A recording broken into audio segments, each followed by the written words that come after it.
सर्वश्रेष्ठ धनुर्धर बनना चाहता हूं। उन्होंने तय किया, उन्होंने विश्वास किया खुद की क्षमताओं पर, खुद की काबिलियत पर, खुद की योग्यताओं पर। आपको अपनी क्षमता, अपनी योग्यता पर भरोसा करना चाहिए, उस पर विश्वास करना चाहिए। भगवान ने आपको वो सारी काबिलियत दी है, वो सारी योग्यताएं दी है जो एक सफल व्यक्तित्व के लिए जरूरी है। कुछ भी बनने के लिए, एक सफल बिजनेसमैन बनने के लिए, एक कुशल प्रशासनिक अधिकारी बनने के लिए, एक विश्व प्रसिद्ध खिलाड़ी बनने के लिए, एक शानदार राजनेता बनने के लिए, एक अभिनेता बनने के लिए, एक बहुत काबिल योग्य साधु बनने के लिए, माने आपको भगवान ने वो सारी योग्यताएं दी है जो एक सफल व्यक्ति बनने के लिए जरूरी है। चाहे किसी भी क्षेत्र में यदि आप सोचते हैं, आप विश्वास करते हैं, आप भरोसा करते हैं कि मैं ऐसा कर सकता हूं, मैं ऐसा बन सकता हूं, या मैं ऐसा नहीं कर सकता, दोनों ही हालात में आप सही होते हैं। दोनों ही हालात में अगर आप ये तय कर लेते हैं कि मैं तो ऐसा नहीं कर सकता, तो आप नहीं कर पाएंगे। और यदि आप ऐसा तय कर लेते हैं कि मैं ऐसा कर सकता हूं, तो भी आप कर सकते हैं, क्योंकि उसकी काबिलियत आपके अंदर विद्यमान है। जिस समय ब्रह्मा जी ने सृष्टि रचना करने के लिए तपस्या की, ब्रह्मा जी संसार की रचना करना चाहते थे, लेकिन उनकी समझ में नहीं आ रहा था कि मैं क्या करूं, संसार की रचना करूं कैसे, कौन सी चीजों से करूं, कौन से तत्व लेकर के आऊं। तब उन्होंने तप किया, तो भगवान ने प्रकट होकर के कहा, ब्रह्मा जी मुझसे आपको जो कुछ भी चाहिए वो मैंने पहले से ही कर दिया है। समझे क्या? कि भगवान ने आपको वो सारी योग्यता और काबिलियत देकर के दुनिया में भेजा है। अब आपको तो केवल प्रयोग करना है, परीक्षण करना है, उन योग्यताओं को बाहर प्रकट करना है बस। जैसे जमीन के अंदर तेल है ना, जमीन के अंदर सोना है, तो रसायन को जानने वाले लोग क्या करते हैं, उनको निकालते हैं। संख्या जहर होता है, जहर में लोगों को जीवन देने की शक्ति होती है, तो जहर का ज्ञाता जो होता है, रसायन का ज्ञाता, वो उस शक्ति को निकाल लेता है। इसी तरह से भगवान ने काबिलियत सारी दी है, आपको केवल उससे तराशना है, उसे बाहर निकालना है। आप आलस्य छोड़ करके, प्रमाद छोड़ करके और सतत परिश्रम करिए। तो एकलव्य ने तय किया कि मुझे एक सफल धनुर्धर बनना है, और जैसे ही उन्होंने ये तय किया, तो वो गुरु द्रोण के पास ये तय किया कि धनुर्धर बनना है। तब सवाल उठा के बनूंगा कैसे?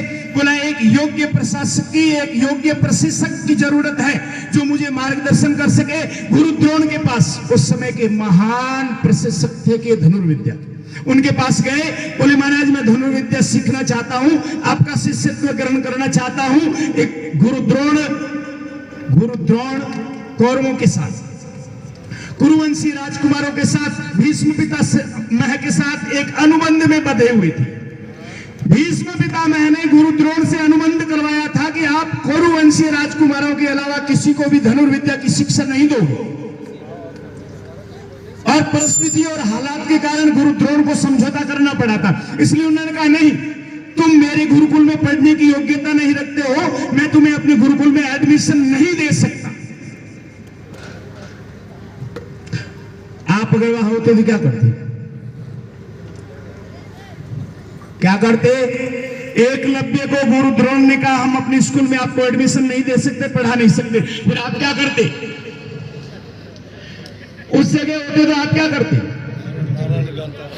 पहले तो बाहर निकल करके गुरु द्रोण को दुनिया भर का कोसते, अरे कैसे गुरु है, कैसा स्कूल है, क्या गरीबों को पढ़ने का हक नहीं है, क्या है एक ही जाति के लोगों को पढ़ने का हक है, ये कोई मतलब है, ये कोई विद्यालय है? अरे कुछ भी नहीं है, हमने तो बड़ा नाम सुना था, कुछ भी नहीं। यही करते, अपनी सारी एनर्जी इसमें लगा देते, और फिर निराश होकर के घर चले जाते कि हमारे पास कोई रास्ता नहीं बचा, स्कूल में एडमिशन नहीं है तो क्या करें?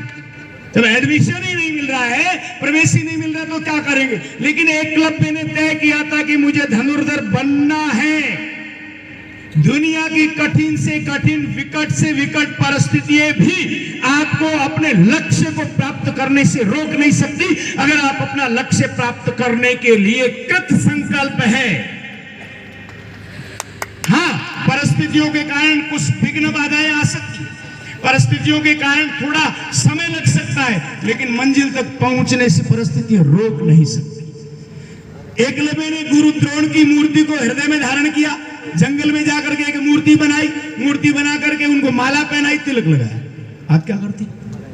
आप निंदा करते, आप कोसते हुए, यही तो कर रहे हैं।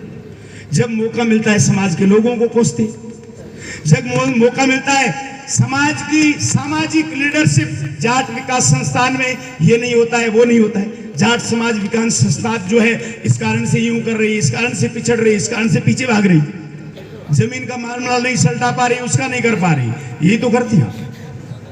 समाज का राजनीतिक नेतृत्व करने वाले लोगों को कोसते, समाज के दान को कोसते, क्या हुआ दे दिया तो, खूब सारा है क्या हो गया, खूब घोटा करके कमाया है क्या हो गया, यही तो करते।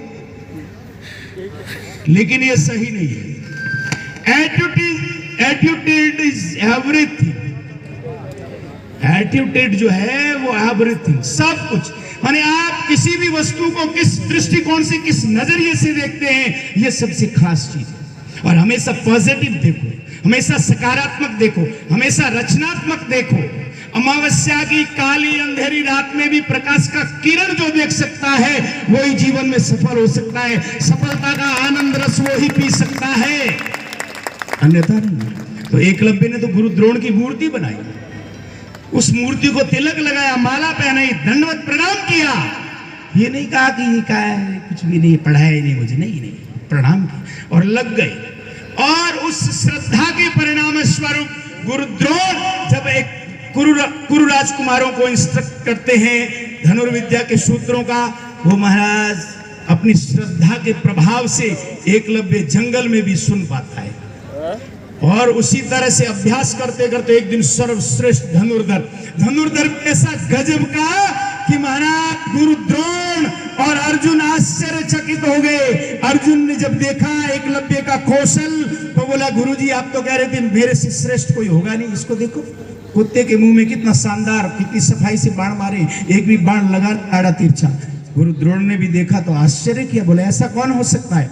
उस कुत्ते के साथ में एकलव्य की कुटिया पर गए। जैसे एकलव्य ने दूर से देखा कि गुरु द्रोण आ रहे हैं, सामने जाकर के दंडवत प्रणाम किया और बोले कि तुम कौन हो। एकलव्य कुटिया में ले गया और वो आदमकद मूर्ति भव्य गुरु द्रोण की दिखाई। बोला मैं आपका शिष्य हूं।